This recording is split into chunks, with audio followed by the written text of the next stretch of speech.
Majama. I think hii ndio itakuwa one of the saddest streams nimefanya in my life. Wenye mmeona hiyo topic manze, MADAMS exposing Kenya's child sex trade, BBC documentary. Hey manze, hii ni noma. Hii hata mimi mwenyewe manze sikudanganyi, hii hata mimi nimeshindwa nianzie wapi. Like let me not lie, hivi video tangu itoke nilikuwa nikitaka kuiwatch na nimeona like kwa jamaa wengi ameniambia ni check hii video, ni cheki. So nimamwacha tu ni watch nione venye kutakuwa. Like venye tu for me title yenyewe manze, and mimi kwa kiwatch BBC documentaries najua hii itakuwa poa. Haitakuwa poa. So sitaki hata kubonga mob, nataka tu to get down tuone venye hii kitu iko. Sitaki hata kubonga. This is kwanza hii ndio the only time nafanya hii video, sifanyi video nyingine. Hii ndio only video nafanya leo. Hata sioni kanta nini. Nitafanya nini nyingine. So acha tu nione, acha tu niingilie tu nione venye inakuwa.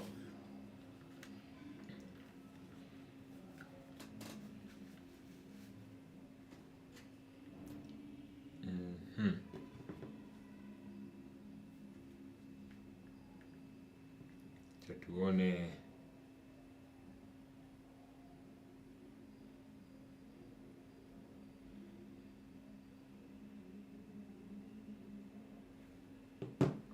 acha niingilie sasa hivi ndani aje tu hapa hivi. Acha niweke reactions hapo.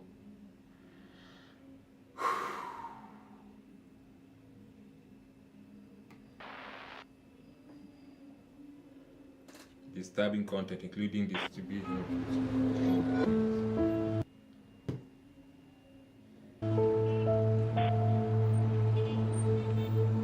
Life starts at night in Mahimahiu. I know how the sex trade works on these streets. In Mahimahiu, Kenya, the highway never sleeps. She told me, for me to be here, I must be under someone. This town is known as a hotbed for sex work in Kenya. As I was standing outside a bar, a girl approached me. In every club, there's a woman who is a madam of the girls. But I'm here to investigate a story of abuse. She told me that she sells very young girls.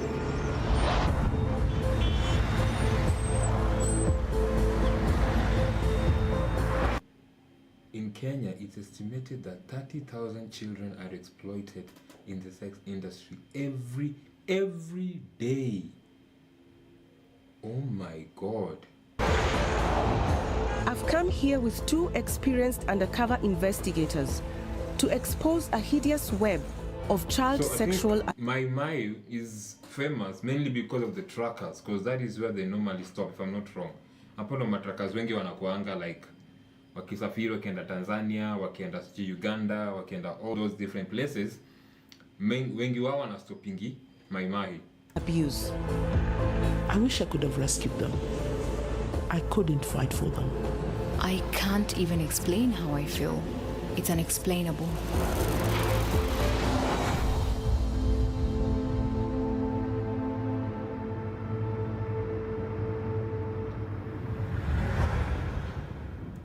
Let me not lie, that intro alone manze ishaanza tu kunibo man. Okay.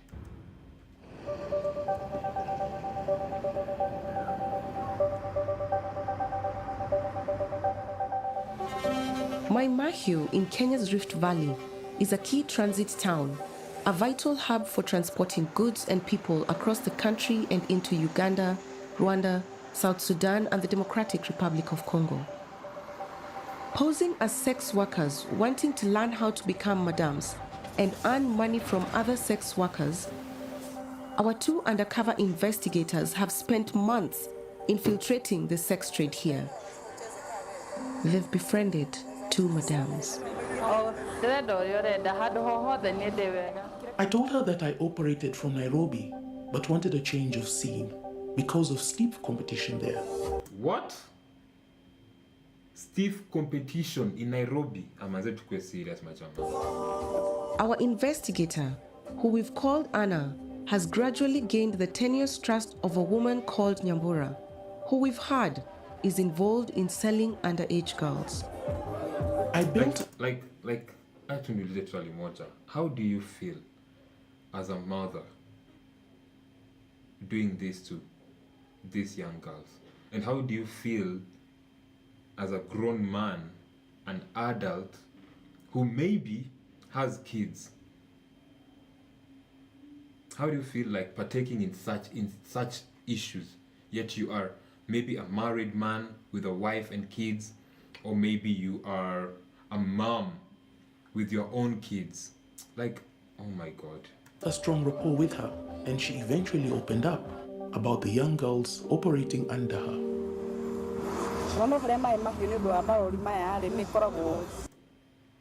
It's like a cash crop in my mind. The truckers basically feel it. Prostitution is a cash crop, which is make you to benefit. And that's how I feel. It's a cash crop, so you don't want to.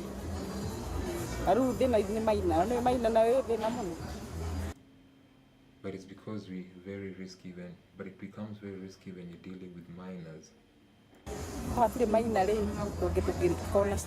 If I wasn't dealing with minors,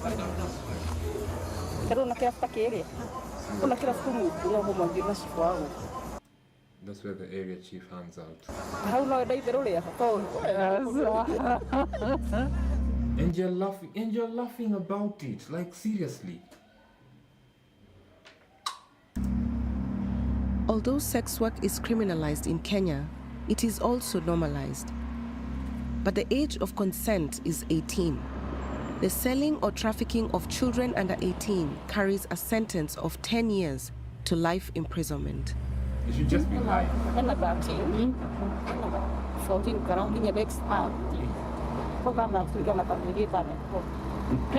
Oh my God. Oh my God. 13, wait, what did she say?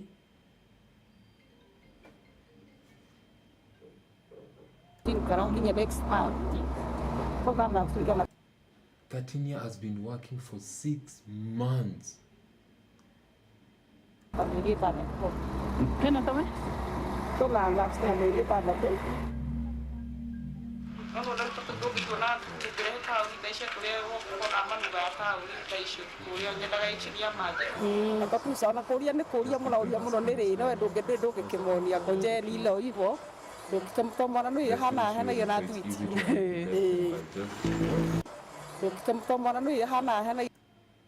Handing them sweets.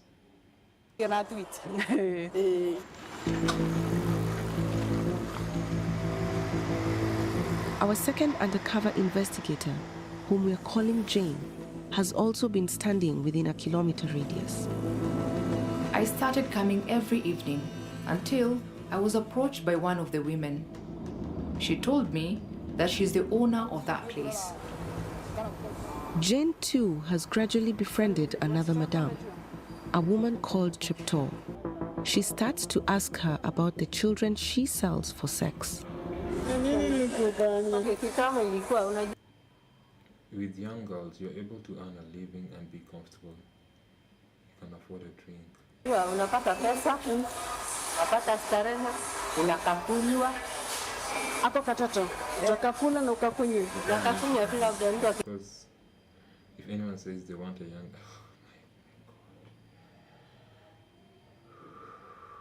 Nikwambia nataka leta ya macho, leta nini hivyo.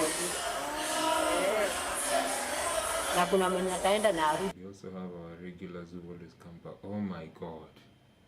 Tena. Unajua ingine unafanya You carry out this kind of business, it's crazy. kama. It's not even a matter of it being illegal, it's a matter of you using your flipping head. Oh my God. Ingine unafanya tu kama ujificha. Come on, man. Ama umejipicha kuja. Kwa nini? Hiyo ndo watu wanakoishi kwa vile ulio na nguvu.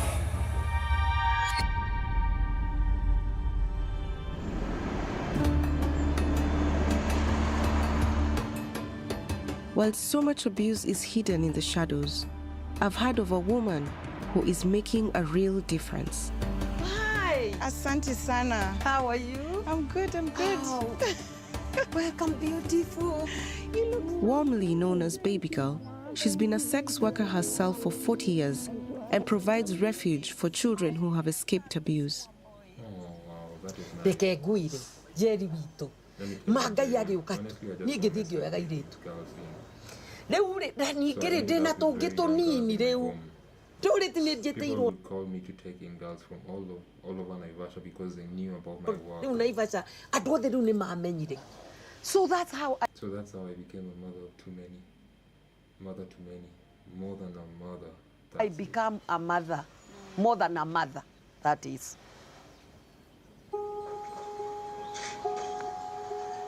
In her home, I meet 4 girls, now of age, who have been taken in by Baby Girl. They have agreed to share their stories. Dizoni alitoka kwetu, nikasikia babangu akiongea na wazee wengine ati miaka yangu imefika ya nikwe circumcised. Ilikuwa 14 years ago. Bila nilifika kwa barabara. When I got to the road, I found a truck. I had no idea where it would take me. Nikapatanga lori yenye ilikuwa inakuja sasa na huku of which sikwambia ni wapi. Wamenikubalisha niingie. Sasa ndo anza safari. Wakaniambia tuwezi kupea lift. They let me in the truck, but they said that because I wasn't a man, it wouldn't be a free ride. Yani na wewe si nini yetu, yani wewe si mwanaume mwenzetu, yani hivyo bure. Each girl's home life was a driving force. Michelle lost both her parents to HIV, and she was evicted onto the streets. Because her dad.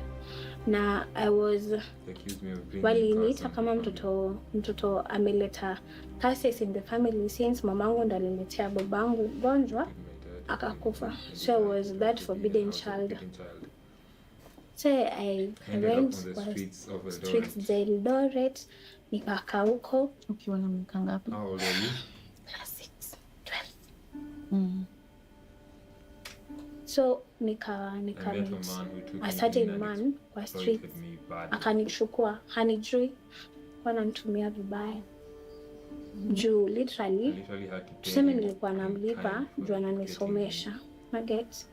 Hata nikifika mwisho, unafika mwisho uende wapi? I've got no one. Babangu alikuwa anatujengea.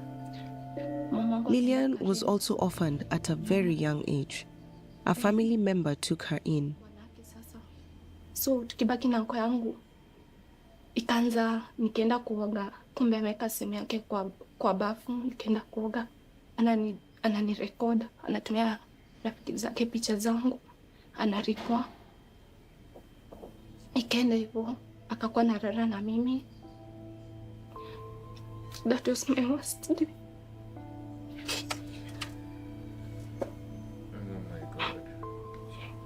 How old were you? I was 12 by then. She tried to run from abuse but was raped by a truck driver who brought her to my mahio.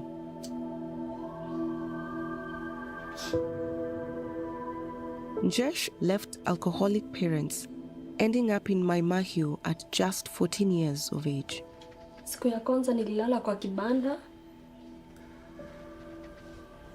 Lakini ni kama nikiingia kuna mwenye aliniona nikiingia.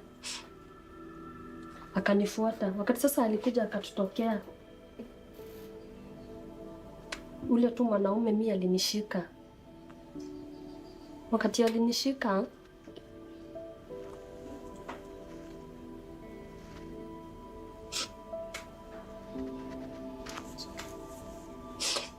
alinishika, chenye alinifanyia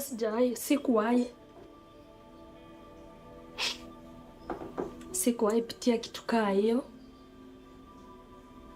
Singeweza hadi kutembea, ni miguu chungu, kuchini chungu.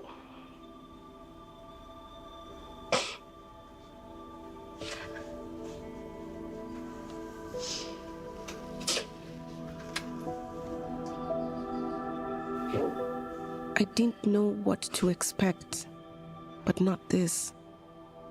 It's overwhelming. Yo, man.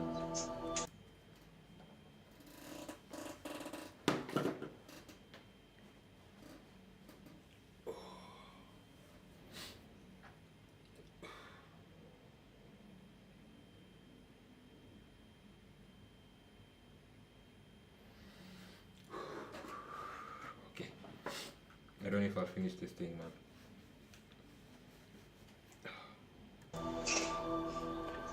Each of these young girls fled trauma, only to find even greater danger on the streets of my Mahio.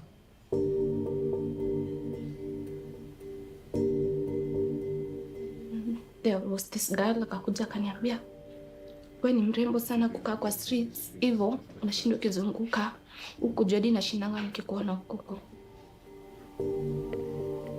At first alinichukua akaniweka kwake, mama hata si msichana, but ilifika point akaniambia sasa wewe si mtoto tena, na nilikuwa nakaa na wewe juu nilikuwa naona you are still mdogo, but now you can do it for yourself. Juu sijaifanya kitu kama hiyo. Sasa mbona nilichagua hii maisha? Safadhali tu ningekaanga kwetu kwenye nilikuwa, hata kama ningesakamsiziwa at least ningekuwa na better place. Na yeye alikaa sasa ni kama atakuwa ananiletea wanaume, wananitumia, anapewa pesa.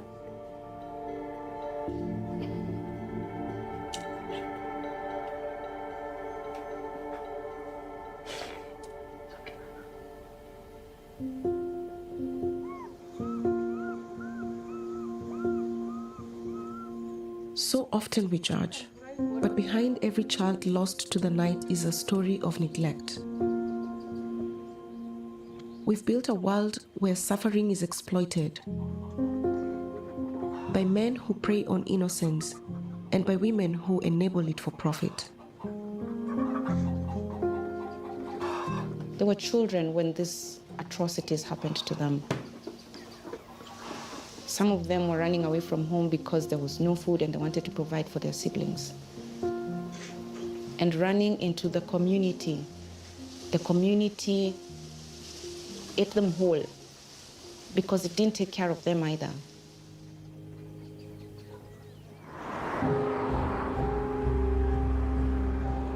On the streets of my Mahio, we know that there are still children caught in a cycle of abuse. Our undercover investigators have met two madams who claim that they sell underage girls, but we want to try and see these children ourselves. A time came when she introduced me to one of the girls. In the back of a club, our undercover investigator Anna meets the Madame Nyambura. Nyambura comes with a girl who is out of sight. Sinakuja kukuchukua. Enda ungojea tu mahali yako ungojea kupeleka. Sasa utapata hapo wewe uende, asiende. Sio ndo kae maisha yako. Nikaa si ndio? Sawa. Mwambie na kama. She told me the girl was 16, but she had younger girls than her. I'm going to prepare everything and make sure I deliver her to the... Oh my God. I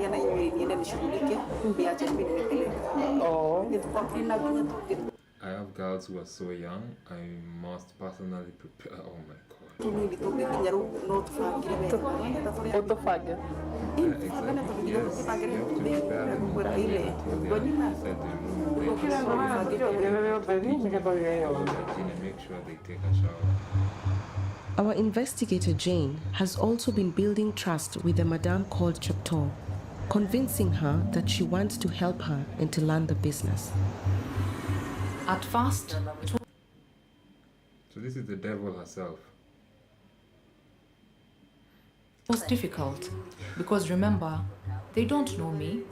So for her to trust me, it was difficult. But she opened up. She told me she has young girls. They arranged to meet at a club, and Chapto comes with 4 girls who look very young. Jane wants to be certain that they are minors. Kuna miaka ngapi?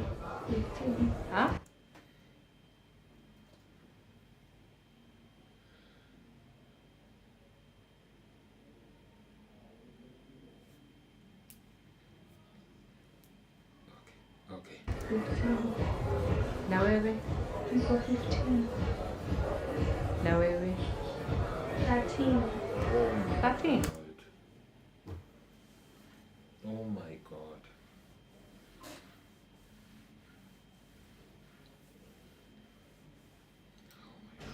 Ndio. Chepto opens up about the profit she makes from these young girls.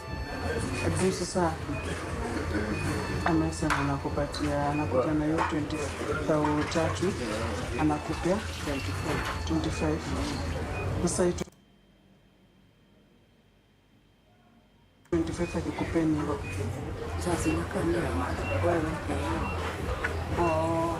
And she's smiling, man. And she's smiling.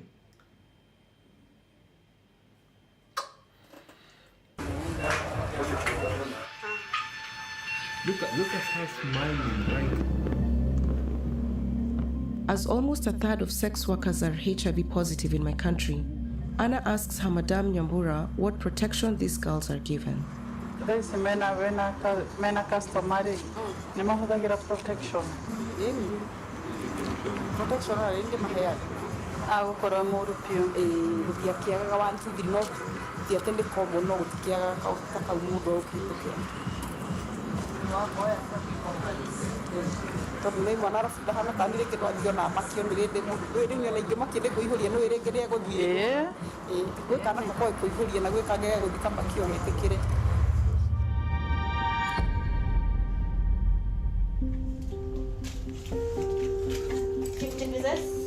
50 pieces. The best and worst of humanity is playing out here in Naivasha, as baby girl is trying to protect her community from HIV. Oh, kwa hivyo tutaongezea rubes ndio zitoshe hotspot zote. Having worked for over a decade as a force for good, she's been given an office in this community health clinic. You have an office? Yes, please. Nilikuwa na hesabu zote ndio nione niko na ngapi. Ndio kwa sababu ninaenda outreach, nijue ninaenda outreach wapi na ngapi, ninaenda outreach moja na ninaenda na condoms gani ngapi na rubes ngapi. Mwenye ananitakanga ni sasa, kama sio sasa ni sasa hivi. Wewe niwe ugaga.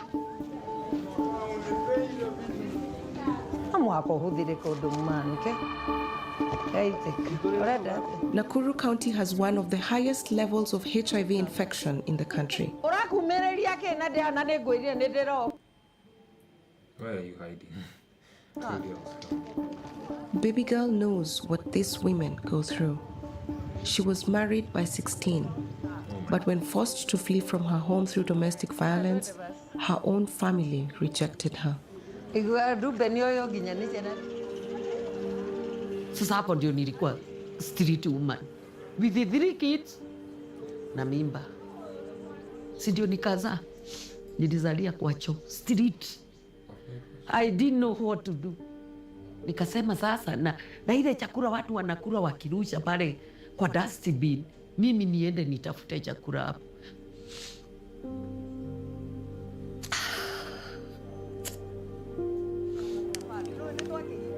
Somehow surviving on the streets, within weeks, she was approached by a girl who recruited her into prostitution. Nikaoga, nikaanza kutokelezea, nikiwa na miezi 2 sasa. Sasa nikaona mimi niko heaven. At least niko na mahali nimeficha watoto. I wonder how hard life must have been for sex work to feel like heaven. Her years on the streets left many scars, but her experiences have fueled her. Ubase kwa hii. Juu saa hii tuko kwa hatari, ujue hivyo. Turapo alisimamisha dawa zetu, akasimamisha nini, akasimamisha hizi. Sasa zenye tuko nazo, hizo ndio tumebaki tu ndio tunataka kugawa.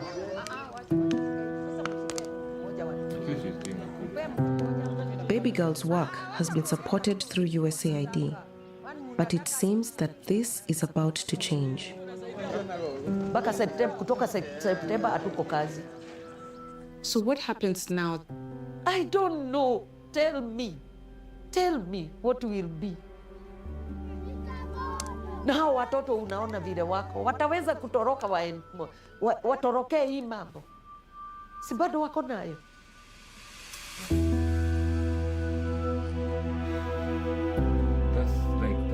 The impact of President Trump's decision to pull USAID funding is impossible to predict.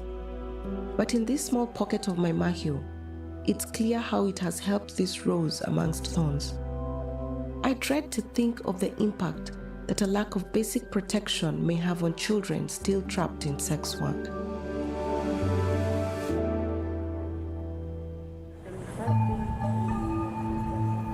By Maimahiu's neon night, our undercover investigator is pushing for more evidence to present to the authorities. The more we met and talked, the more she trusted me. She took me to her house where I met the young girls. Nyambura and I entered the house, but she left immediately. I was left in the company of the girls. Nikuulize, wewe unajisi vipi kujuza mwili wako ndio uweze kujilisha? Mimi sifurahi kuuza mwili wangu. Saa zingine unafanya ngono na watu kadhaa. Oh my God, oh my God, oh my God. Unaumia na clans wengine wanakudhulumu. Unapata changamoto zozote kazini? Kukaa sana kwa bar, kukunywa pombe sana, Oh my God. kuvuta bangi. They're already smoking, they're already drinking. Alafu clients wanakuforce kufanya vitu za ajabu. Saa zingine huwezi omba msaada kwa sababu Madam Karo hapo na simu. Hatukubali tukuwe na simu zetu. We don't know if the Carol they refer to is another name for Nyambura, or if these girls held here are talking of yet another madam.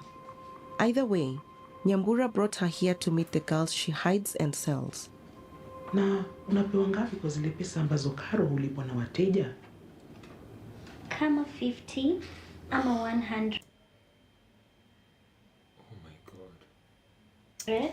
Saa zingine sipati chochote. I can't clearly explain the situation. I was utterly devastated. I almost cried. I wished I could rescue them. I couldn't fight for them.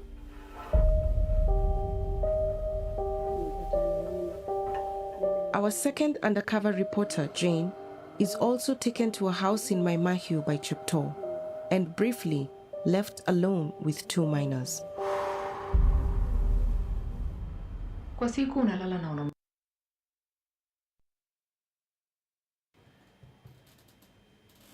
wangapi?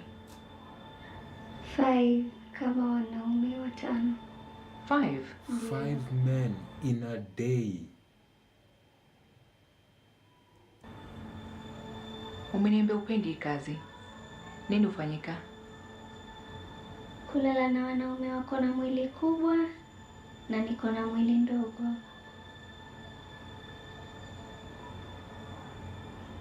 Na customer akikataa kutumia kondom? Kukuwa na ngono bila kinga. Na ukikataa kulala naye bila kondom, nini itafanyika? Lazima nifanye.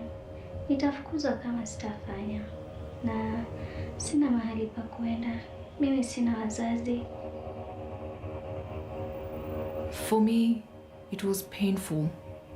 It was painful to talk to them. To tell the truth, there were a lot of nights that I was crying. Siogope, niambie.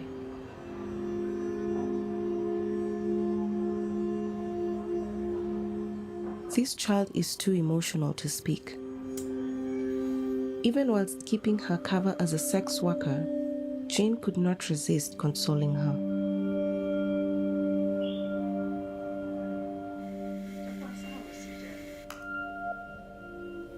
When I think of my daughter and what she wants to do when she grows up, what I think I want for her when she grows up.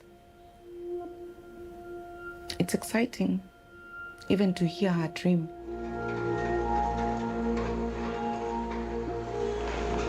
But when I listen to these girls, their dreams, their imaginations have been stolen.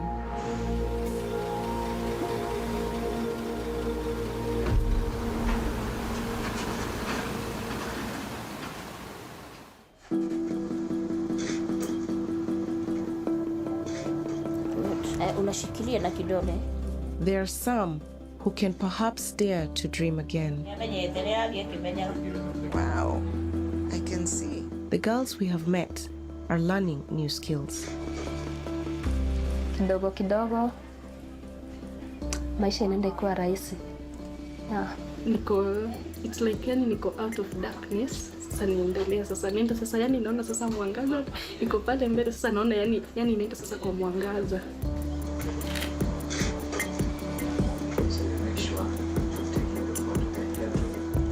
Baby girl makes it easy, guiding us, atusaidia kusahau. No, I can't have that fear nilikuwa nayo that time because baby girl is definitely. So hata akikuja kuniambia anything, I know I have someone.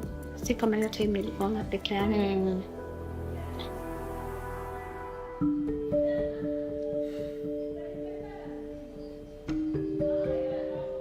Just how many madams are exploiting children here is impossible to know. But when I ask baby girl, I find out that she has her own reasons for remaining silent about the abuses that have crossed her path over the years. Let me tell you, Njeri. Kenya ni hadiko. Kwa sababu nikijulikana hata changa nimesharipoti, lakini sasa niliona security yangu sio mzuri. Na nikiruse my life, hawa watoto wataenda wapi? Ndio sababu niliogopa na ninanyamaza tu. Ninafanya tu vile nitaweza. For her keeping quiet and all this time, it's understandable because it's a tricky world, man. Juu my security iko kwa hatari.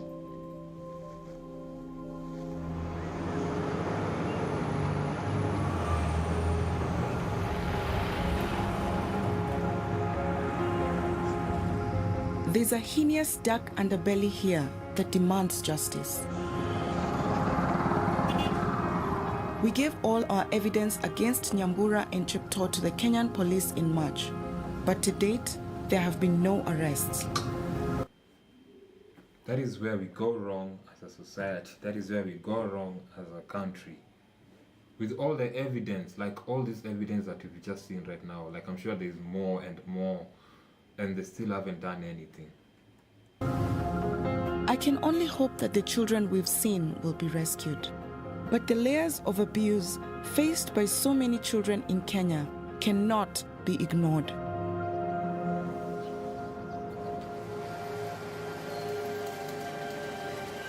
The US government did not respond to comments on this because about the likely impact of stopping.